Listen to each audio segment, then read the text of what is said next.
So we're creating a new podcast series, and the idea is that we're trying to demonstrate the importance of using artificial intelligence and tools. And the Global Forecasting School is prototyping all the tools that are available, all the different large language models, and so on. So we're learning many things about this in the sense that when we think about implementing our dynamic learning environment, these tools can facilitate the learning process enormously. So this chart that we're looking at on the screen right now, it was motivated by me listening to a YouTube video where Larry Summers was being interviewed, and the journalist asked, well, productivity growth is 2%, blah, blah, blah. And Larry pointed out that productivity growth is kind of a bumpier thing. And so I want to talk a little bit about the history of productivity growth in the United States, going back to the late 1940s, early 1950s. And then talk about what happened in the 1970s and so on. And then I'm going to, at the end, talk about different paths for productivity growth based on different assumptions about the implications of artificial intelligence. Okay, so first, a very big part of what I'm going to talk about is average productivity growth after the Second World War was like really high, like 2.8% per annum. And to a large extent, in my mind, that was fueled by having access to electricity. Electricity allowed us to reorganize how we produce things. For example, how we created things like automobiles and put a bunch of people together and created plants and created production lines and things like that. And so that was useful. And so electricity and the ability to cheaply transport goods across countries and stuff, but incredible rigidities. So this is one of the things that's changed about developing new markets. So when you're thinking about building a car and stuff, it was even in the 1970s when the Japanese had developed some pretty good automobiles. When they tried to break into the U.S. market on the basis of quality, there was a lot of skepticism about their quality. So now with artificial intelligence, those processes of learning across countries are going to be much more efficient and so on. So the question is, how important are those kinds of things? But the point I'm trying to say is that, we discovered electricity. We were figuring out how to use it. And then we got hit with a couple of world wars, World War I and World War II, where we sort of put on hold what we would normally produce in peace times and so on. And so when the Second World War ended, it was, so I'm talking about in this case, in the case of the United States. So the story is going to be a little bit different, in countries like Japan or countries like Germany, where the capital stock was obliterated. And so they had the advantage. They actually had higher productivity growth in the United States because they were rebuilding their capital stock And of course, when you have the opportunity to do that, you can build it up to the latest standards and so on. So you just have to go to Japan and ride a train, a bullet train, or go to the subway, and you can see that their standards are much, much higher than they are in the United States. And it's simply because they have slightly newer technology and so on. So there's absolutely no doubt in my mind that this higher productivity growth in the 1950s, 1960s, Summers in his talk basically pushed the turning point up to 1973. And so if you do the calculation of average non-farm business output divided by hours, okay, so labor productivity in the non-farm business sector, hourly productivity, that it grew 2.8% from the early 1950s to, I like this this chart, and I created that chart by ChatGPT just in no time. And so if you want to check out how to do that, send me an email at laxtoneconomics@gmail.com, because I love, we have a little package where basically you can have access to the same kind of technology that we have. So we basically pay for all the licenses and then use them to help build prototypes to teach people how to do this.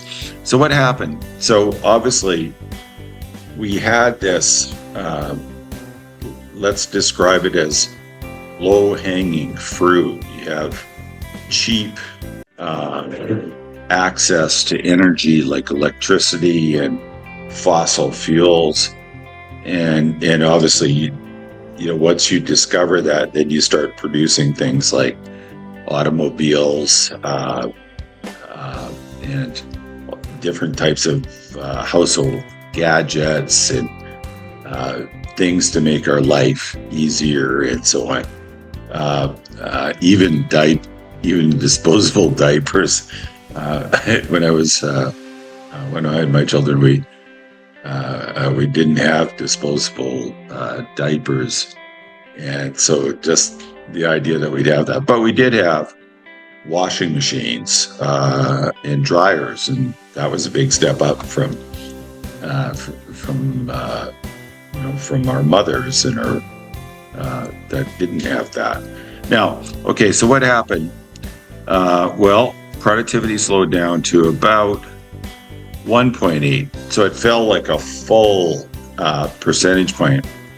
And you could argue that even recently, it's fallen probably down to probably something closer to 1%. And so what we do is we ask the question, how much can artificial intelligence potentially raise productivity growth? Okay, now let me tell you that my views about this have been evolving. And initially, and so let me go back a year ago, when I thought about this process, I was thinking about small numbers. In other words, I was thinking this might take us, up to 2%.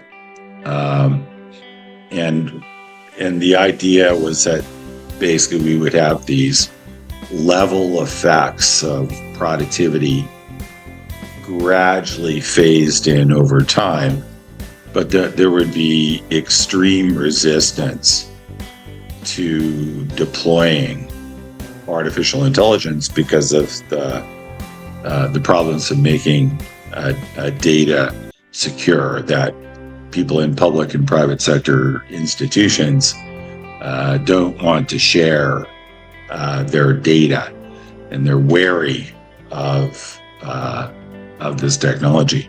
Now, I think when I look at the way the market is evolving, that there are institutions and people. Kush Woodwa, who's going to be talking at the January symposium, the second symposium of the prudent risk management approach to monetary policy. And he's going to be talking about how we can make AI safe so that public and private sector institutions that have concerns about the privacy of their data, that they can think about, what is their closed system? What do they choose to publish, to share with the rest of the world?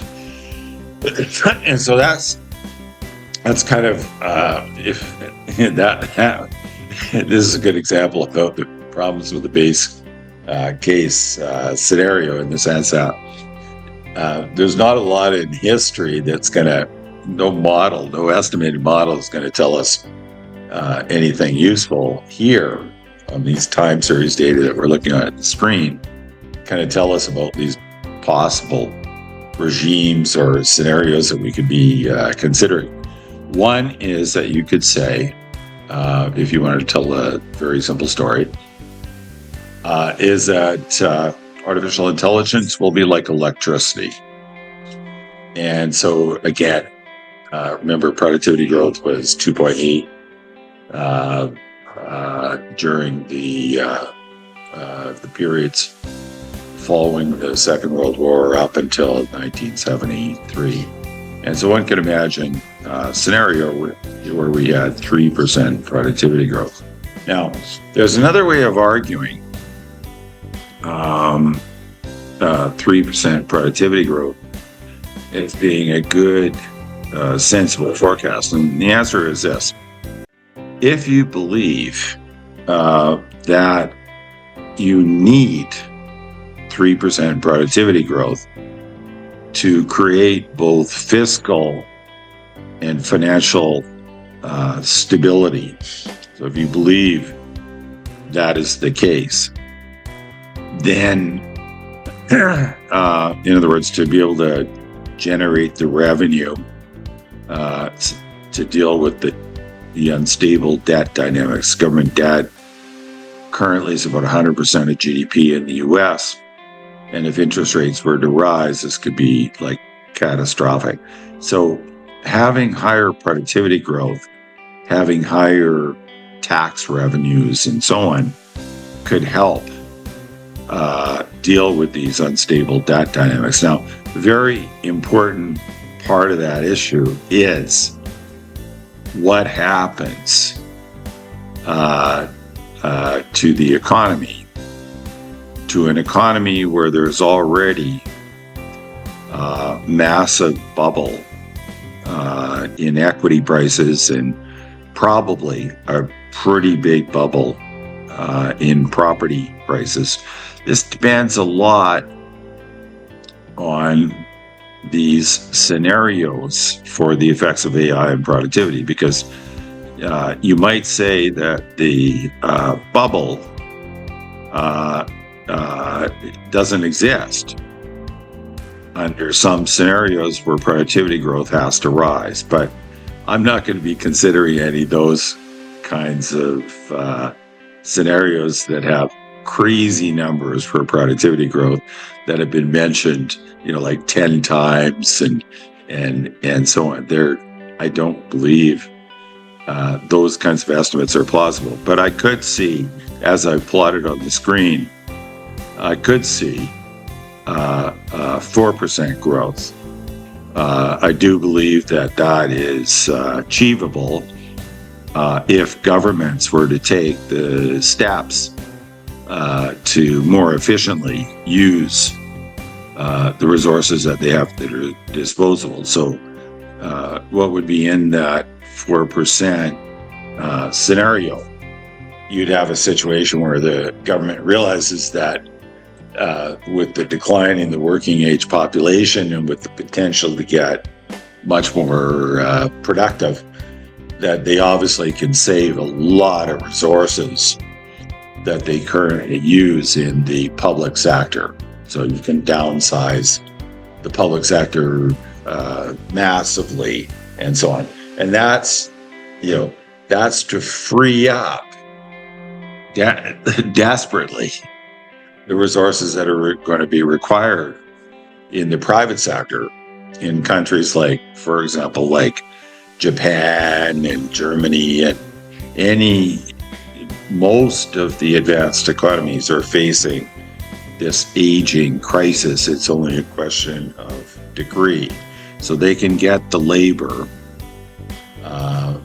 from other countries, or they can try to improve productivity in their own country. And with artificial intelligence, I'm going to argue that the potential is absolutely enormous, that good policies could result in really great outcomes. And unfortunately, bad policies ignoring artificial intelligence could mean that a country could fall behind and miss out on all of the opportunities. Lastly, what is the difference between the scenario where productivity growth goes to 3%? The difference is that the estimates of 2 and 3 are based on this idea that there could be a level increase in productivity simply because we save a lot of time and resources on really mundane tasks. So it's just sort of thinking like driving a tractor nowadays. When I was a kid, driving a tractor when I was like 12, I only had an 8-foot cultivator. But my neighbor had a 24-foot cultivator. So we were going through a period where the economies of scale and farming were getting bigger and bigger and bigger. And so when I think of artificial intelligence, I just think about it as, these guys are going to have bigger tractors to produce more output with the amount of people that they have. But there's another possibility, and that possibility is that when we think of growth, we think of ideas, we think of research and development and things like that. And so if you think that, as I do, that artificial intelligence has the potential, okay, and I don't want to say that it's just artificial intelligence, but artificial intelligence combined with dynamic learning environment, which is what we've created at Global Forecasting School, but we think we can be applied to just about anything. That if you do it that way, the productivity that you will get will be potentially humongous. Okay, and how will that happen? Well, it won't happen with us sitting and doing calculations about small things and what the effects on productivity are today if you adjust things on the margin, but instead you rethink your entire approach to doing everything, recognizing that artificial intelligence is going to help you do that. Now, just to tell you how crazy it is, if we think of the productivity that we have now as based on ideas of foundations of some very, very smart people that discovered things, and of course a lot of other smart people then figured out ways of creating market related goods and services related to those fundamental discoveries. And so if you think about it that way, if AI allows us, as we think, as I think we've demonstrated in the Global Forecasting School, so if that happens, then the productivity of research and development has just gone way up, because you can think of these geniuses distributed throughout the world. Obviously, many of them could be in very large countries, a lot of them now, because we have to get some of those guys, and usually those guys have to be kind of rich guys to afford to get into places like Princeton and Harvard and MIT. Well, just imagine if those processes could be democratized, so the idea generation process could be enormous, and so on. So the question is, what does this mean for monetary policy and financial stability? I think it creates all kinds of interesting issues. I think extremely interesting issues. But in my mind, one of the things that's done is reduced. So up until my understanding of AI over the last year, like digging into how much progress has been made, both in terms of speed and creating applications, real world applications that are going to matter, and that also have pretty clear paths in the sense that in the development of these applications, people can prototype, people like me, and that it's a question of just getting a software engineer, or in nowadays lingo, a prompt engineer who talks to the computer to generate the code. And so, in other words, a lot of people that were more interested in what the application actually does can get directly into the programming of whatever it is that they want to create, and so on. So I got a little off track there.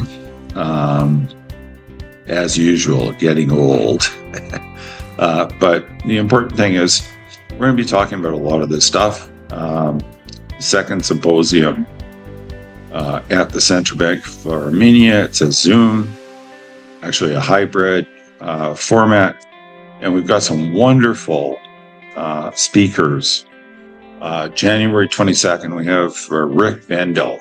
Okay, so Rick Vendel currently has AI company for digital marketing, and he was very much the guru at places like Walmart and these really big companies. And so he's going to tell you that the way that this can be designed now with AI saves incredible labor, and then of course it also eliminates all that tension dealing in a high stress environment, trying to get all that output done with all that labor involved. So that's kind of an interesting story, and he's obviously very, being someone that's semi-retired, he's obviously interested in the whole idea of democratization and so on.